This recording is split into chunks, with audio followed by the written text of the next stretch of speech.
دور اور کیف کی وادی میں، اور ایک جو ہے وہ خوشیوں کے جو ہے وہ عالم میں نہال ہوتا چلا جا رہا ہے.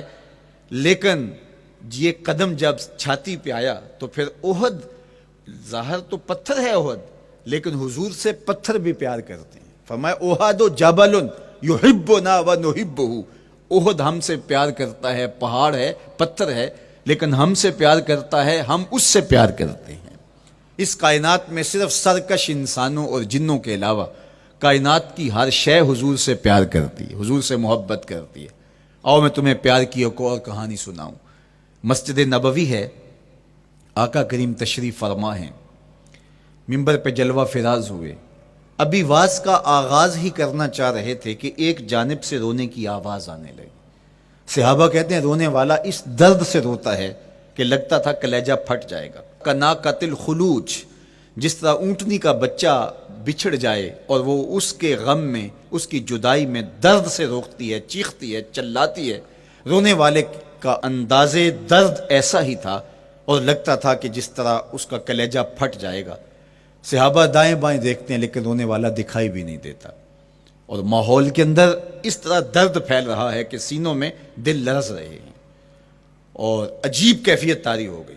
حضور ابھی بیٹھے ہیں، خطبے کا آغاز بھی نہیں ہوا، اور رونے والا کیف و درد میں روتا چلا جا رہا ہے. فنزل النبی صلی اللہ علیہ وسلم عن المنبر، حضور منبر سے نیچے تشریف لائے. صحابہ کی آنکھیں محو حیرت ہیں، استجاب کا عالم ہے، یہ کون رو رہا ہے اور اتنے درد سے رو رہا ہے اور دکھائی بھی نہیں دے رہا. آقا کریم منبر سے نیچے جلوہ فراز ہوئے، ایک سمت بڑھے. کھجور کا خشک تنا پڑا تھا.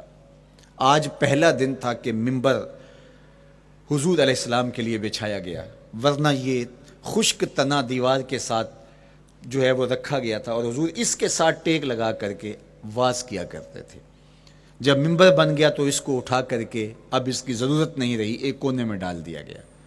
اب جو ہی حضور منبر پہ تشریف فرما ہوئے تو اس خشک تنے کا کلیجہ لرز اٹھا، اور وہ ایسے روتا تھا جس طرح اونٹنی کا بچہ بچھڑ جائے اور وہ روتی ہے، اس طرح وہ خشک تنا رو رہا تھا. اس تنے ہنانا در ہجر رسول، زار می نالت چو ارباب عقول، جس طرح عقل والے، جس طرح جو ہے وہ فہم و ادراک رکھنے والے لوگ روتے ہیں درد سے، وہ رو رہا تھا. آقا کریم علیہ السلام اس کے پاس گئے اور اس کو اپنی آغوش میں سمیٹ لیا. بچھڑا ہوا بچہ جب اپنی ماں کو ملے تو اس کی ہچکیاں بن جاتی ہیں، اس کی گھگھی بن جاتی ہے، تو یہی کیفیت اس کی ہو گئی. اور آقا کریم اپنا دستے رحمت اس کے اوپر پھیرتے چلے جاتے ہیں. بتدریج اس کی سسکیاں، اس کے رونے کی آواز کم ہوتی چلی جا رہی ہے. آہستہ آہستہ وہ خاموش ہو گیا. حضور پھر دوبارہ تشریف لائے اور منبر پہ خطبہ دینے سے قبل صحابہ کی آنکھوں میں استجاب کا عالم دیکھا، حیرت کی فراوانی دیکھی.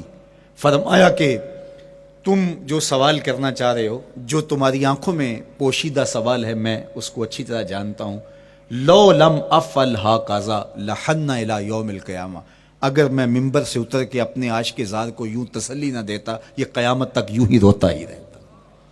حضرت محمد بن سیرین رضی اللہ تعالیٰ عنہ کہا کرتے تھے کہ حضور کی محبت میں ایک خشک تنا بھی زار و زار روئے تو جس کے سینے کے اندر محبت بھرا دل ہے تو وہ حضور کے عشق میں آنسو کیوں نہیں بہائے گا؟ حضور کی یاد میں اس کی آنکھیں آنسو کا خراج کیوں نہیں دیں گی؟ تو وہ خشک تنا حضور کی محبت میں رو رہا ہے. اب ہے یہ پتھر، لیکن میرے حضور فرماتے ہیں کہ یہ پہاڑ مجھ سے پیار کرتا ہے اور میں اس سے پیار کرتا ہوں. اب حضور اپنے اس محب کے گھر تشریف لے گئے اور اس کی چھاتی پہ قدم رکھا تو وہ خوشی سے جھوم اٹھا. فضاربا برجلہ ہی، اپنا مبارک پاؤں زور سے مارا. فقال اسبت احد فانما علیک نبی و صدیق و شہیدان، فرمایا احد ٹھہر جا، تیرے اوپر اللہ کا ایک نبی ہے، ایک صدیق اور دو شہید ہیں. تو حضور کی مبارک ایڑی کے لگنے کی دیر تھی، حضور کے قدم کی ضرب کی دیر تھی کہ اس کا زلزلہ تھم گیا. میرے امام بولے ایک ٹھوکر سے احد کا زلزلہ جاتا رہا، ایک ٹھوکر سے احد کا زلزلہ جاتا رہا. رکھتی ہیں کتنا وقار اللہ اکبر ایڑیاں. زلزلہ آ گیا اس کے اوپر، وہ جھومنے لگا، لیکن حضور نے اپنا مبارک قدم مارا اور وہ ٹھہر گیا. اللہ اکبر. تو یہ پہاڑ آج بھی اس شاخ جب شہر مدینہ میں حاضر ہوتے ہیں تو وہ احد پہ تو ضرور جاتے ہیں، حضرت امیر حمزہ کے مزار پہ حاضری دینے کے لیے اور اس جبل احد کو دیکھنے کے لیے. اور یقین جانیے گا جبل احد کو جب ہم دیکھتے ہیں تو عجیب کیفیات میں ڈوب جاتے ہیں. میں تو وہاں دوستوں کو کہا کرتا ہوں کہ آج پورا مدینہ بدل گیا ہے، یعنی اس کی وہ صورت، وہ کچے مکان، وہ گروندے، وہ گھر، وہ کوچہ و بازار، وہ کچی سڑکیں، وہ ماحول آج وہ آپ کو نظر نہیں آ رہا. جہاں کچے مکان تھے جن کے اوپر چھت کھجور کے پتوں کی پڑی تھی، وہاں عالی نصب پلازے آپ کو نظر آتے ہیں. فلک بوس آپ کو ہوٹل نظر آتے ہیں. وہ کچی سڑکیں آج آپ کو وہاں دکھائی نہیں دیتی، وہاں تارکول کی بچھی ہوئی سڑکیں دکھائی دیتی ہیں. خوبصورت پتھر لگے ہوئے آپ کو نظر آتے ہیں. وہ ممیاتی ہوئی بکریاں، وہ جگالی کرتے ہوئے اونٹ آج آپ کو وہاں دکھائی نہیں دیتے. وہ ماحول آپ کو نظر نہیں آتا. تو پرانا مدینہ اگر ڈھونڈنے نکلیں بھی تو ظاہر ہے اگرچہ ان پختہ اور خوبصورت عمارتوں کے اندر بھی عکس جمال محمد کا پڑ رہا ہے، لیکن وہ پرانا دور اگر آپ تلاش کرنا چاہیں تو وہ آپ کو وہ چیزیں نہیں ملتی. لیکن جب آپ احد پہ جاتے ہیں تو میں دوستوں کو کہتا ہوں اس احد کو جی بھر کے دیکھ لو، اس پہ ڈائریکٹ میرے حضور کی نظریں پڑی ہوئی ہیں. یہ بدلا نہیں، یہ 14 صدیوں سے جیسا تھا آج بھی ایسا ہے. اس پہ میرے حضور کی نظریں ڈائریکٹ پڑی ہوئی ہیں اور آقا کریم علیہ الصلوۃ والسلام نے اس کو یوں دیکھا ہے. تو یہ احد حضور سے محبت کرنے والا ہے، حضور سے پیار کرنے والا ہے، اور اس پیار کی وجہ سے یہ پتھر قیامت کے دن جنت میں جائے گا، یہ پہاڑ جنت میں جائے گا. یار اگر ایک پہاڑ حضور سے پیار کر لے تو وہ مکین جنت بن جاتا ہے، اور اگر حضور کا غلام ایک عاشق حضور سے محبت کرے تو اللہ اس کو کتنے درجے عطا فرمائے گا. تو آقا کریم نے زور سے قدم مارا اور فرمایا احد ٹھہر جا، تیرے اوپر اللہ کا ایک نبی ہے، ایک صدیق ہے اور 2 شہید ہیں. اللہ اکبر. تو یہ حضور علیہ الصلوۃ والسلام کے مبارک قدم کی شان ہے، یہ حضور کے مبارک قدم کا جمال ہے اور اس کی خوبصورتی ہے. غزوہ ذات الرقاع کے اندر حضرت جابر کا اونٹ چلتے چلتے تھک گیا. سفر لمبا تھا اور اونٹ کمزور تھا، تو چلتے چلتے اس کو تھکن ہو گئی. اب وہ قافلے سے پیچھے رہتا چلا جاتا ہے.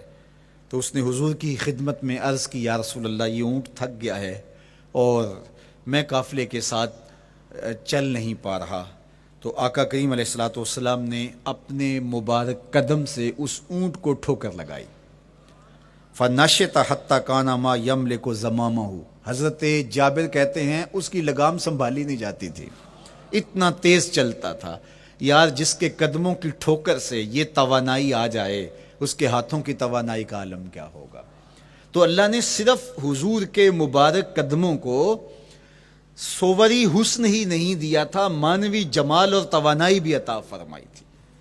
حضور علیہ السلام کے چچا جناب ابو طالب کہتے ہیں کہ میں حضور علیہ السلام کے ساتھ تھا تو راستے میں ذی المجار کی منڈی آئی اور وہاں حالات ایسے تھے کہ پینے کے لیے پانی دستیاب نہیں تھا.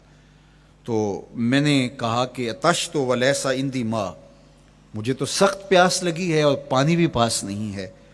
فنزل النبی صلی اللہ علیہ وسلم وضرب بقدمہ الارض فخرج الماء فقال اشرب. تو حضور نے اپنے مبارک پاؤں سے زمین پر ٹھوکر لگائی، چشمہ پھوٹ پڑا. اور آقا کریم نے فرمایا چچا